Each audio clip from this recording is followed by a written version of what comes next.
All right, so let's get into it. So first we're gonna start off, my biggest thing is, I want to educate y'all too. Yeah, we talking about the economy, personal finance, family,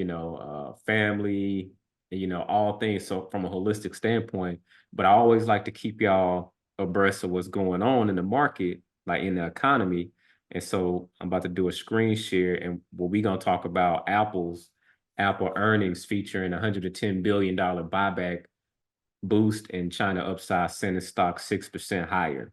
So doing my screen share here, and we're gonna talk about Apple for a minute.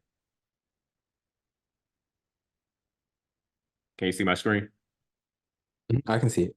Yep, bam, there it is. So everything you need to know about Apple's earnings. So let's learn together. All right. So everything to know about Apple. So report down to one number. Let's start with the biggest. The company is boosting its buyback program by 110 billion. For context, Apple increased it by 90 billion a year ago. The buyback announcement paired with a 4% hike to the company's quarterly dividend, which will become 25 cents a share.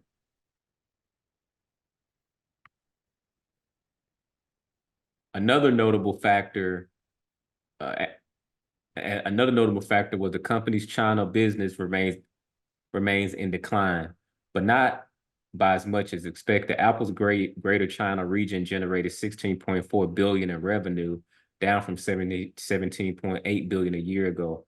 Analysts, though, were fearing 15.3. These some big dog numbers. Right. All right, Man. services marked a high point for Apple as a segment raked in record revenue of 23.9 billion, which compared with the 23.1 billion consensus view. The company came up short on iPhone. That's what I wanted to get to, like the iPhones. And however, reporting 46 billion in revenue, down from 51.3 billion a year ago. Apple previously signaled to investors to expect a decline of roughly that magnitude since the prior year's period benefited from meaningful pent-up demand.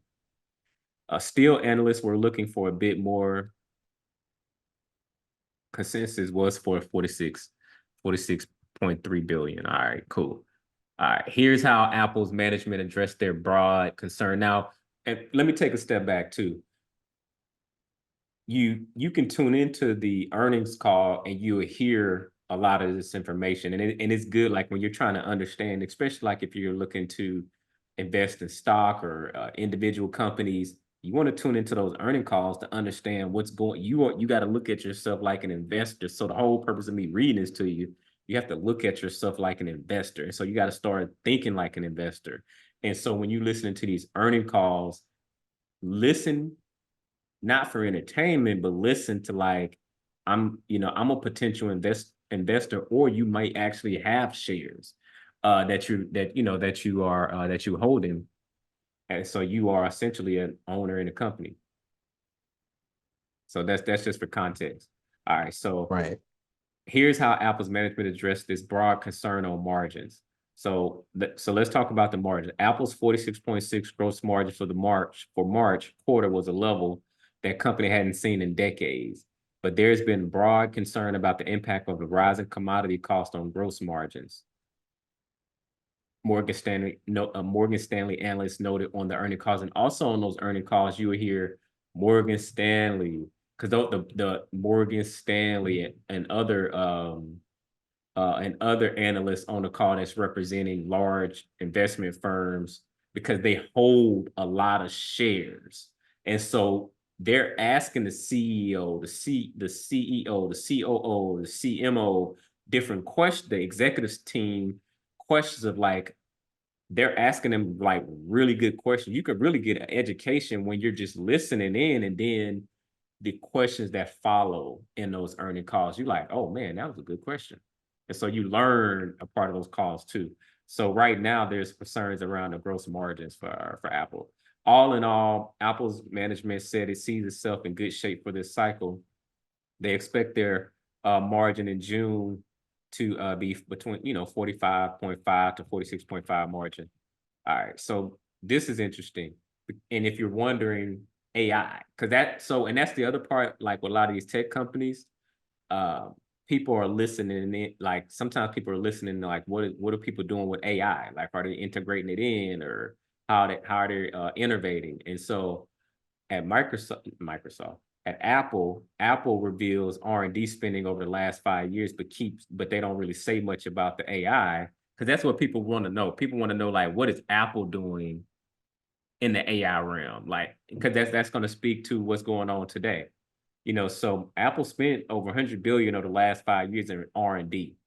And so like when you start looking at balance sheets and you can look at it, you'll see that that's what they spent. We've obviously, so according to Maestri, hopefully I'm saying that right, when they're talking about generative AI, we obviously are pushing very hard on innovation on every front, and we've been doing that for many, many years. Just doing the last 5 years, we talked about that. I'm gonna push through some of this. Another analyst asks how they should think about AI in the big picture for Apple since its potential overhang for investors. CEO Tim Cook, he's the CEO, by the way, if you didn't know, responded with mostly non-answers because he did not want to upstage Apple's coming news in June. Generative AI and AI both are big opportunities for us across our products. We'll see. And so it sounds like they may be up to something, but they ain't really talking about it right now. So more to come there. Apple expects low single-digit growth rate this quarter. But we could skip past that. So let's talk about, let me see here. Yeah, we could skip that. See if there's anything else interesting in here. And you should be doing this yourself too when you're checking this stuff out. Mac Business Sports, surprise growth, but iPad sales sag. So 7.5 billion in March to post surpass growth. That was up by 7.2 billion a year before last year. Analysts, meanwhile, were expecting only 6.8. Okay. The iPad business, meanwhile, logged a 17% revenue decline to 5.6 billion. Analysts were looking for 5.9 billion. So that's the other thing too.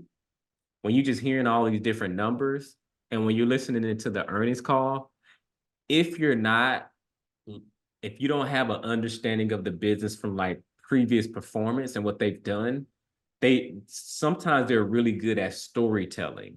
So like if you're on an earnings call, you would have thought that everything just went well, and you're like, wait, y'all down in every category. Like, how did you spin that? And so that's the other thing that you start to learn when you're listening to these earning calls too. And then like if you're looking at previous balance sheets, and you're like, or you listening to previous earning calls, you're like, actually, you didn't deliver on what you said you was going to deliver on. And so now you're kind of spinning it in a positive, and framing it in a way where it sounds like everything was all good. But now let's talk about, let me see. Is there any gross margin right? So iPhones. So Apple's gross margin rises by iPhone miss. Apple's iPhone gross margin in the fiscal second quarter rose from the year ago period, likely due to strength in its highly profitable service business. Apple said its gross margin in March quarter were 42.3 billion, or about 46.7% of revenue minus the cost of goods sold, up from 44.26 year ago quarter. The company said it had another all-time record revenue in services. Apple's shares continue to rise in after-hours trading, were up about 7% ahead of the company's call with analysts. Apple stock could see its biggest gain in a year and a half. So it sounds like people are bullish. And sounds like Apple was generating some pretty good money on their service revenue side. Right. Yeah, on their service. The upside of services was key as Apple fell short with its product revenue, which came in at 66.9. Analysts were expecting 67.3. Okay. All right. So we talked about the dividend. All right. Apple misses on iPhone sales, but beats with China performance. So they missed on their iPhone sales. Company brought in The company brought in 46 billion in revenue from its iPhone segment, down from 51.3 billion a year ago. Talked about that. Apple previously disclosed that the year earlier benefited from strong pent-up. We talked about that. Data points are mixed. Apple service could be a bright spot, a potential down mark. Okay. Apple is set for more margin expansion, but how long can that last? Okay. So this is what I'll get to. Apple is one of the Magnificent Seven's two laggards this year. Only two members of the Magnificent Seven are in the red this year, and Apple stock is one of them. It's off 10% so far in 2014, and only Tesla's stock down 27% is doing worse. The sluggish. Oh, wow. So you heard some of the things I was talking about, like up and down, but overall it seemed like it was trending, right? Like trending positively. Well, this is when you start understanding how you from a holistic picture, you oh wow, and that's why you got to keep digging through the information. The sluggish performance to start the year comes from Apple shares gained 48% in 2023 to log its best annual increase since 2020. But sentiments might be getting better. JP Morgan analyst. So anyway, it's just talking about the Magnificent Seven and how Apple is one of the Apple, as you can see, Apple and Tesla are kind of lagging in the performance. But you wouldn't know that if you aren't, paying attention. How would you know to pay attention? Right. And so that's why we bringing it to you. That's why we bringing it to you here. Apple stock is having its worst start to a year in more than a decade. Apple stock has suffered through its biggest percentage decline over the first 4 months of a year in more than a decade. In terms of monthly losing streaks, it's the worst start in 28 years. The last time the stock started a year with declines in each month through April was 1996, when it fell 21.4% during the 4-month stretch. Still very early in May, but the stock has gained 1.2% so far this month. It hasn't started a year with a 5-month losing streak since 1985, when it plunged 38.5%. All right, so let's see what happens with Apple. Again, they just talking about they were quiet on AI, but didn't say nothing. So it sounds like they may have some up their sleeve. We'll see. Anyway, so just wanted to share that. Don't want to go get into any of this. Y'all can check out, it's on Market Watch, talking about Apple. I'm just saying if there's anything else. But just from your perspective, as we close on this one, I just wanted to bring some insight on the recent earning call with Apple. Just kind of give me some insight on what's going on with Apple.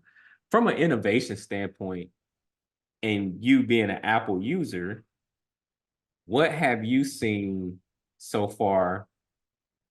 Have I stopped? Can you see my screen? Yeah, I can still see it. All right, so how do I stop sharing?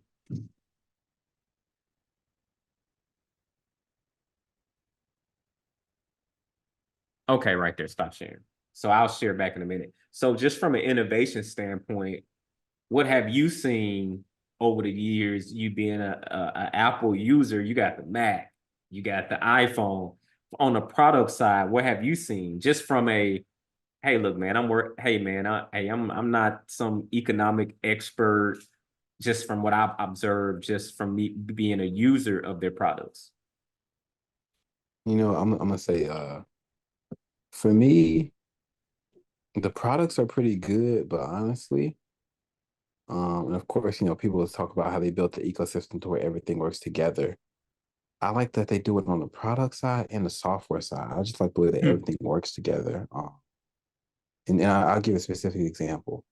Like, I'm more so into, I graduated in marketing, but I really like the way that I'm also interested in product management and design and like UI and UX, that type of stuff. I'm just interested, like how do, because all of it is the same thing at the end of the day in terms of what does the customer want and how do we get it to them? How do we fix it for them? It's about the customer.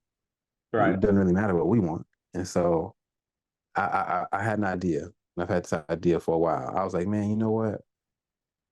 Whenever you call somebody and they don't answer, what happens? You get you get a message, and then you get the option to leave a voicemail. I thought to myself, whenever I FaceTime somebody and they don't pick up, it would be smart to have a similar option to be able to just leave a video message. And I Mm. was like, man, Apple's tripping. They should have been did something like that. I just already knew in my head, ain't nobody did this yet. Someone should do it. And I'd be darned if I didn't pick up my phone like later that day or the next day. And I called someone, they didn't pick up. I'm saying, I seen a button that said record. I said, what that? Oh, wow. Okay. So there is, so clearly someone had to, because you used to not be able to do that. And I know someone might be like, oh, well, Android already.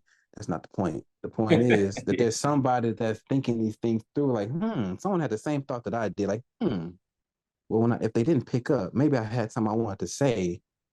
Maybe I can still say it on the video, like little things like that. Like the fact that, and sometimes for better or for worse, we see that with other companies or other apps or products we like. Like I feel like with certain apps, like I'll use YouTube for instance. Like they'll come up with an update and you'll be like, man, I really liked it. Why did they update it? Why did they change it? I liked it that certain way. But on the flip side, you can't get mad at people for innovating, but also praise it. You have to pick one. And so I'm like, wow, I like a company that isn't afraid to continue to try to change things up to grow. Okay. All right. Well, that is your update on Apple as it relates to the economy.